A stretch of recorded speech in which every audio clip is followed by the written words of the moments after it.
Good morning. The theme for today's Lent reflection is ready to be generous with our money. I don't know about you, but I usually feel pretty positive about the principle of financial generosity. And when I hear about acts of generosity, it's really heartwarming, especially if I'm on the receiving end. Also, I understand that giving is something that God asks of us, and that obedience in this area is pleasing to God. But sometimes when it actually comes to putting my hand in my pocket, the prospect of being generous doesn't feel so comfortable or come very easily. I weigh up the practicalities of the bills that need to be paid, perhaps the family birthday that's around the corner, or maybe something much bigger. And I'm tempted to work out what I can afford to give from the leftovers. The phrase sacrificial giving is something that you hear in church circles, and if I'm honest, my first reaction to that idea is ouch. It conjures up a level of suffering, of giving something up or even losing out. Today's verse challenges that misconception. Proverbs 22 verse 9 says, "The generous will themselves be blessed, for they share their food with the poor." I like the way the Passion Translation puts it. When you're generous to the poor, you are enriched with blessings in return.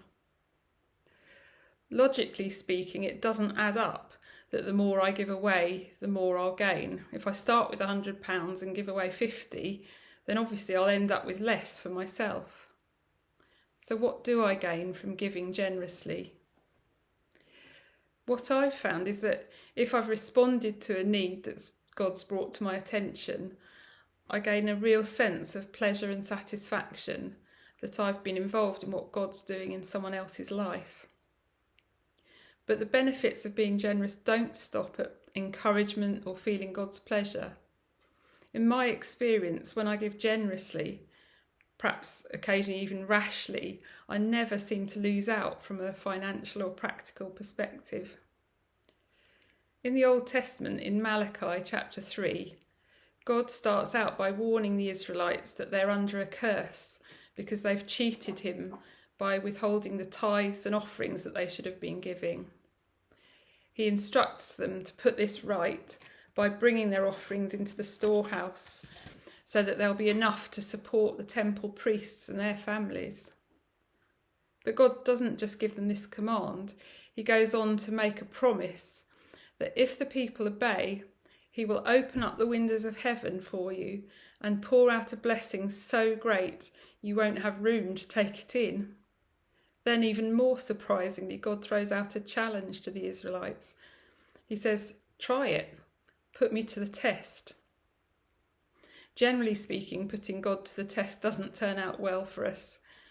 But in the area of giving from our financial and material resources, God actually invites us to test him. Sometimes when I'm challenged to meet a particular financial need, I find myself thinking, but if I do that, I won't be able to afford such and such, maybe the nice meal out that I'd planned or a new carpet for the hallway. At times like this, I remind myself of God's challenge to test him in this area. And when I step out in obedience, in response to a financial need, I can honestly say I never regret it.